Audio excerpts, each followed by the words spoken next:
Terdapat 3 orang Bani Abbasiyah yang diketahui dimakamkan di Aceh, yakni yang pertama Sodrul Akabir Abdullah bin Muhammad Al-Abbasi, keturunan Khalifah Al-Mustaunsir Billah. Kedua, istrinya Siti Rahiman binti Malikul Mu'azzam, dan ketiga, anaknya Sodrul Akabir Yusuf bin Abdullah Al-Abbasi. Mereka bertiga dimakamkan di kompleks yang sama. Yang paling monumental, yang paling besar di sini kita lihat adalah seorang tokoh yang memiliki predikat As-Sadr Al-Kabir ataupun pengawal para pembesar yang derajatnya mungkin setingkat dengan Perdana Menteri. Beliau bernama Abdullah bin Muhammad bin Abdul Qadir bin Abdul Aziz bin Al-Mansur Abi Ja'far Al-Abbasi, yang mana genetika beliau yang daripada Al-Mansur ini sendiri, yang merupakan kakek buyut daripada Abdullah ini, adalah seorang khalifah dari Bani Abbasiyah. Bani Abbas ini yang terkubur di Aceh, ya, Lok Sumawe ini, ayahnya ini, ya, Muhammad bin Abdul Qadir, ternyata dia itu dicatat oleh Ibnu Battuta, ya, dicatat oleh Ibnu Battuta dalam rihlahnya kitab Tuhfatun Nazar, ya. Nah, dia itu ayahnya Abdullah bin Muhammad Sodrul Akabir yang di Pasai itu menjadi gubernur, ya, menjadi gubernur di mana? Di daerah India, gitu, dicatat oleh Ibnu Battuta, gitu, ya. Dan Ibnu Battuta mencatat sultan-sultan di India itu begitu hormat, ya, begitu taat, dan mereka itu memuliakan keturunan Khalifah Abbasiyah ini, ya, keturunan Khalifah Al-Mustansir Billah, begitu. Nah, ini mengindikasikan bahwasanya apa?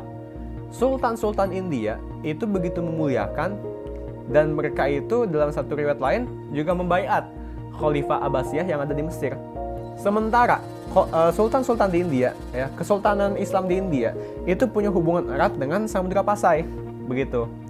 Nah, di sini kita bisa menduga kuat bahwasanya Samudra Pasai itu juga berbaiat kepada Khalifah Abbasiyah. Samudra Pasai pada masa itu berbaiat kepada dinasti sebelum Utsmaniyah berkuasa, yaitu kita menduga dan meyakini hal tersebut sesuai fakta-fakta yang kita temukan di lapangan, bahwa Madinatus Sumatera ataupun Jaziratul Jawi, Samudra Pasai, itu berbaiat langsung kepada dinasti Abbasiyah. Sultan Zainal Abidin bin Ahmad bin Malikus Zahir bin Malikus Saleh, penguasa Pasai di masa Sodrul Akabir Abdullah Al-Abbasi hidup, menyatakan baiatnya kepada Khalifah Al-Mutawakkil 'alallah di Kairo di awal abad ke-15.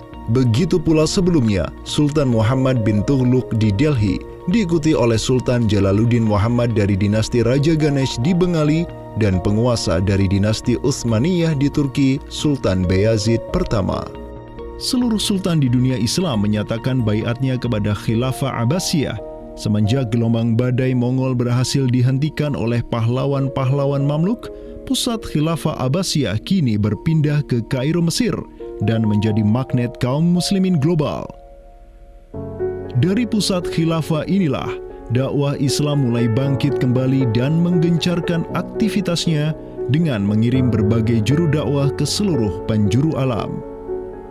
Dengan Samudra Pasai yang mendaulatkan dirinya sebagai Darul Islam yang berbaiat kepada Khalifah, Samudra Pasai mengemban tugas untuk mengubah seluruh Asia Tenggara dari Darul Kufri menjadi Darul Islam. Sultan Zainal Abidin Ra Ubabdar dibantu oleh putra Sodrul Akabir Abdullah bin Muhammad Al-Abbasi, yakni Yusuf bin Abdullah, yang di pucuk pusaranya tertera nama kakeknya Khalifah Al-Mustansir Billah, banyak menaklukkan wilayah-wilayah yang belum Islam di Sumatera dan Semenanjung Malaya. Seperti Ra Ubabdar. Ra Ubabdar itu berasal dari dua kata, Ra dan Ubabdar, yang mana artinya adalah penguasa gelombang. Ini adalah sebuah predikat yang sangat luas sebenarnya maknanya. Sesuai dengan masa yang ditorehkan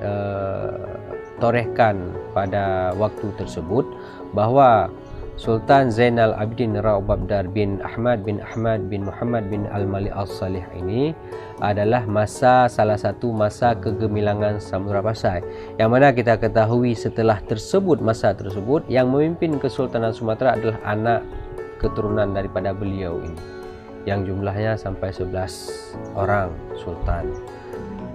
Bergerak dan terus bergerak itu meluaskan dakwah Islamnya sampai ke pulau-pulau. Itu masa Zainal Abidin Ra'ub Abdar, terutama penakluk gelombang yang dijuluki beliau itu melebarkan sayap itu sampai ke seluruh Asia Tenggara.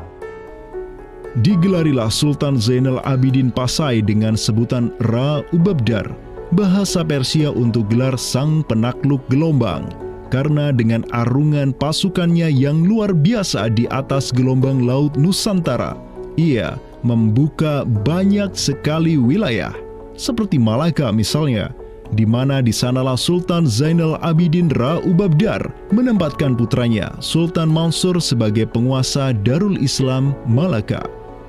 Kesultanan Samudra Pasai banyak pula mengirimkan juru dakwahnya untuk meminta penguasa-penguasa Nusantara lain agar menerima Islam.